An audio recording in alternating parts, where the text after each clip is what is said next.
नहीं कहा। देखिए बच्चों, आज हम लोग समानांतर प्लेट संधारित्र के बारे में पहले समझते हैं कि ऐसे पहले भी क्लास में पढ़ चुके हैं कि समानांतर प्लेट संधारित्र क्या होता है। देखिए, समानांतर प्लेट संधारित्र जो है उसमें दो प्लेट होते हैं, दो धात्विक प्लेट होते हैं। एक होता है P1 और दूसरा होता है P2। यही दो प्लेट होता है ना, ये दो प्लेट है और ये दोनों जो प्लेट है वो एक दूसरे से d डिस्टेंस पर है, मतलब कुछ दूरी पर ये दोनों प्लेट रहता है। अब यहाँ पर इसका जो धारिता का फॉर्मूला है, धारिता का फॉर्मूला संधारित्र की धारिता यानी कि समानांतर प्लेट संधारित्र की धारिता का जो फॉर्मूला है वो आया था हम लोग कितना A × ε0/d। यानी कि इस फॉर्मूले के ऊपर थोड़ा सा यदि ध्यान दिया जाए तो एक चीज हम लोग को पता चल रहा है। तो क्या चीज पता चल रहा है कि यदि धारिता के मान को बढ़ाना है, धारिता के मान को बढ़ाना है तो इनमें देखिए ये वाला जो है ε0 ये तो कांस्टेंट राशि है, कांस्टेंट है, उसका तो मान चेंज होगा ही नहीं, किसी भी हालत में चेंज नहीं होगा, ना समय के साथ ना ही परिस्थिति के साथ इसका मान चेंज होने वाला नहीं। जितना मान है उतना ही होता है। 8.85 इसका जो मान है 10⁻12 हमेशा उतना ही रहेगा। अब रहा बात ये कि ए का जो मान है यानी कि ए जो है तो ये प्लेट का क्षेत्रफल है, पूरा प्लेट का क्षेत्रफल है, दोनों प्लेटों का क्षेत्रफल है, और जो डी है इनके बीच की दूरी है। यानी कि यदि ए के मान को बढ़ाया जाए, प्लेटों का क्षेत्रफल को बढ़ाया जाए तो सी का मान भी क्या होगा, बढ़ेगा। और यदि डी के मान को कम या बेसी किया जाए, यदि कम करते हैं तो सी का मान बढ़ेगा, और यदि डी के मान बेसी करते हैं, बढ़ाते हैं तो सी का मान क्या होगा, कम होगा। मतलब क्या है कि दोनों प्लेटों के बीच की दूरी को यदि कम किया जाए तो धारिता ऑटोमेटिक क्या हो जाएगा, बढ़ जाएगा, और यदि दोनों प्लेटों के बीच की दूरी को बढ़ाएंगे तो धारिता क्या होगा, कम हो जाएगा। अब इसके लिए ये जो फॉर्मूला इसको प्रूव करने के लिए एक छोटा सा हम लोग एक्सपेरिमेंट देखेंगे। यहाँ पर आप देख सकते हैं कि यहाँ पर ये जो पूरा व्यवस्था बनाया गया है ये है समानांतर प्लेट संधारित्र। क्या है, समानांतर प्लेट संधारित्र है। इनमें भी दो प्लेटें हैं जिस तरीके से दिखाया गया है, प्लेट P1 और प्लेट P2। यहाँ पर देख सकते हैं ये प्लेट P1 है या प्लेट P2 है, कोई भी मान सकते हैं, इससे कोई मतलब नहीं है। इसमें प्लस माइनस का भी कोई इशू नहीं है, किसी को भी प्लस मान सकते हैं, किसी को भी माइनस। इसलिए एओ को P1 मानेंगे, एओ को P2 मानेंगे। ये जो बीच की जो दूरी है, ये जो बीच की दूरी है इससे हम लोग आवश्यकता अनुसार कम बेसी कर सकते हैं, कभी कम कभी बेसी इसको आवश्यकता अनुसार स्लाइड कर सकते हैं। अब इनके बीच में हम लोग को देखना है कि इसकी धारिता दूरी कम करने पर बढ़ रहा है कि नहीं बढ़ रहा है।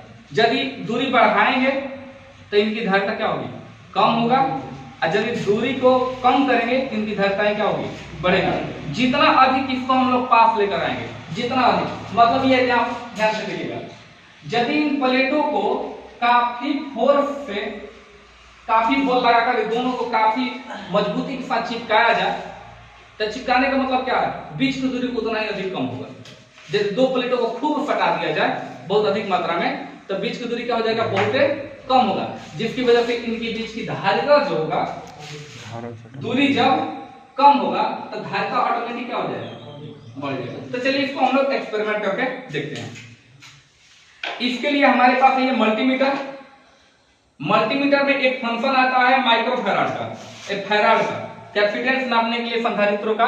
यहाँ पर ये सभी मल्टीमीटर में नहीं दिया होता है, ये थोड़ा सा एडवांस है इसलिए इसमें दिया हुआ है।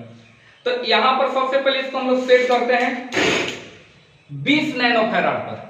कल जो न्यूमेरिकल बनाया था हम लोग, आया था 4/3 नैनोफैराड, यही आया था ना, 4/3 10⁻9 आया था। तो वो जो कैपेसिटर था उसका मान था नैनोफैराड में। तो इसको सबसे पहले हम लोग नैनोफैराड में देखते हैं।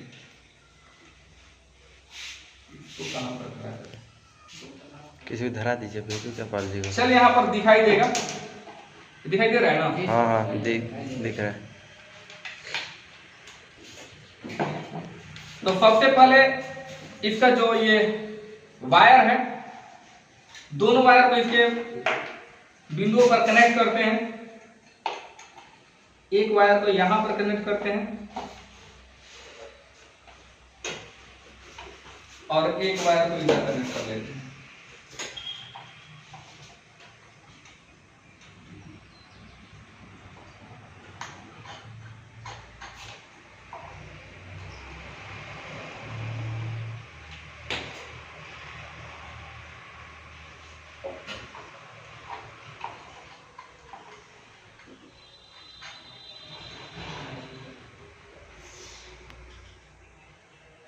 ये दोनों प्लेट को हम लोग कनेक्ट कर लिए हैं, ठीक है, दोनों प्लेट को। अब आप देख रहे हैं कि इनका जो मान जो दिखा रहा है दोनों प्लेटों के बीच का डिस्टेंस काफी ज्यादा है। हालांकि इतना डिस्टेंस नहीं होना चाहिए जिसके बीच में उतना अच्छे से काम भी नहीं करेगा। तो यहाँ पर अभी जो फ्लो कर रहा है आपका नैनोफैराड में, तो कितना है, लगभग 1500 नैनोफैराड दिखा रहे थे मल्टीमीटर में, 1500। जैसे जैसे इसकी बीच की दूरी को क्या करेंगे, कम करते जाते हैं, वैसे वैसे इनके बीच जो धारिता का मान है वो क्या होगा, बढ़ता जाएगा। और यदि खूब बहुत पास कर दे, दोनों के प्लेटों को पास कर दे, तो धारिता का मान काफी ज्यादा हो जाएगा। मीटर पे आप लोग ध्यान से देखिएगा, दिख रहा है कितना हो रहा है कम। वो अभी कुछ अच्छे से काम नहीं करेगा। इसमें लगभग प्लस माइनस 10 तक इसका मान चेंज हो सकता है। या तो कहें कि माध्यम जो है इसको या तो कुछ सेपरेट माध्यम में रखते हैं, जिसकी वजह से या तो बढ़ सकता है या तो घट सकता है। लेकिन जब काफी पास लाएंगे तब एग्जैक्ट मान दिखाएगा कि बढ़ रहा है कि घट रहा है। देखिए अभी इसको पास लाते हैं, कितना मान हो गया, 46 करीब में 47 तक पहुंचा है। यानी कि बीच की दूरी को जैसे जैसे बढ़ा रहे हैं, अभी कितना है, लगभग 17-18 है। तो जैसे जैसे बीच की दूरी बढ़ रहा है, बीच की दूरी को क्या कर रहे हैं, यहाँ पर बढ़ रहा है, तो धारिता का मान क्या हो रहा है, कम हो रहा है। यानी कि डिस्टेंस ज्यादा हो रहा है तो धारिता का मान 17-18 दिखा रहा है नैनोफैराड में। और यदि बीच की दूरी को क्या करते हैं, कम करते हैं, तो फैराड का जो मान है वो लगभग 46-47 नैनोफैराड पहुंच जा रहा है। फिर इसको देखते हैं, इसको पास लाते हैं, देखिए कितना हो गया, लगभग 42 के करीब में आ गया है, 43, 44, ये 44 तक पहुंचा है ना, 45, 46 तक पहुंच गया। उसके बाद में और पास लाते हैं, और पास 47, देखिए लगभग कितना हो गया, 50 तक। यानी कि जो फार्मूला में दिखाया गया है, ये जो आया है मान, ये 100% सही बताया गया है वैज्ञानिकों के द्वारा। ये पता चल रहा है कि यदि डी का मान कम होगा तो फैराड का मान क्या होगा, धारिता का मान बढ़ेगा। और ये आप लोग स्पष्ट देख सकते हैं इस एक्सपेरिमेंट में, इसका जैसे जैसे दूरी कम हो रहा है इसका मान क्या हो रहा है, बढ़ता जा रहा है, बढ़ता जा रहा है, और भी इसका मान बढ़ता जाएगा। यदि पास लाएंगे तो, और पास लाते हैं, और देखिए इसका मान 0 हो गया। वजह क्या है, ये दोनों प्लेट एक दूसरे से दूर नहीं है, फट चुके हैं। अब फटने की वजह से जब दोनों प्लेट आपस में चिपक जाएगा तो दोनों प्लेट कनेक्ट हो गया। अब दोनों प्लेट को कनेक्ट नहीं होने देना है। पहले बताया गया है कि दोनों प्लेट के बीच में एक परावैद्युत माध्यम होता है। क्या होता है, परावैद्युत माध्यम। और परावैद्युत माध्यम कैसा हो सकता है, प्लास्टिक का हो सकता है, कागज हो सकता है, कोई रबड़ हो सकता है, या हवा हो सकता है, या निर्वात हो सकता है। कई प्रकार के परावैद्युत माध्यम हो सकते हैं। तो अब क्या करते हैं कि इनकी धारिता के मान को और बढ़ाना है, तो इनके बीच में एक सेपरेटर डालते हैं।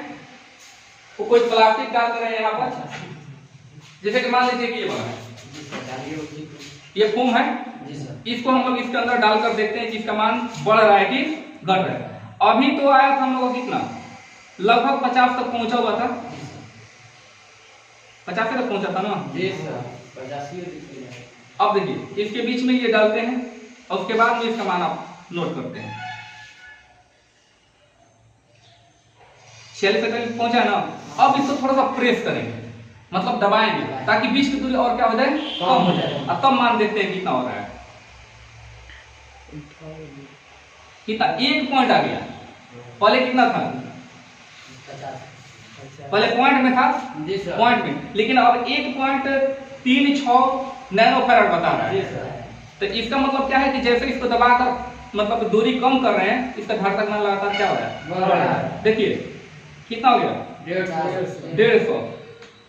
और एक समय ऐसा है, देखिए ये क्या हो गया, उसके जो रेंज था, रेंज से भी ऊपर चला गया। अब इसकी मान को और बढ़ाते हैं, 200 नैनोफैराड पे करते हैं। अभी 20 नैनोफैराड का था, अब 200, उसके रेंज में लेकर आते हैं। देखिए लगभग कितना है, 26.27। ये काफी ज्यादा मोटा है, प्रेस करने के बाद भी ज्यादा मोटा हो रहा है, पन्ना दीजिए हमको।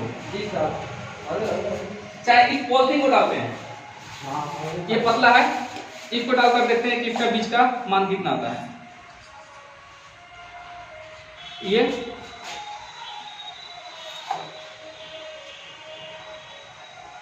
कितना आ रहा है? ये देखिए, ये भी उसके रेंज से बाहर चला गया, यानी 200 नैनोफैराड से भी ऊपर चला गया। अब जाएगा माइक्रो में, यानी कि माइक्रोफैराड में अब जाएगा। 2 माइक्रोफैराड कर सकते हैं। 2 माइक्रोफैराड में कितना हो रहा है? अभी नहीं शो कर रहा है, बीच की दूरी कम करते हैं। शो कर रहा है कितना? 100 है ना जी।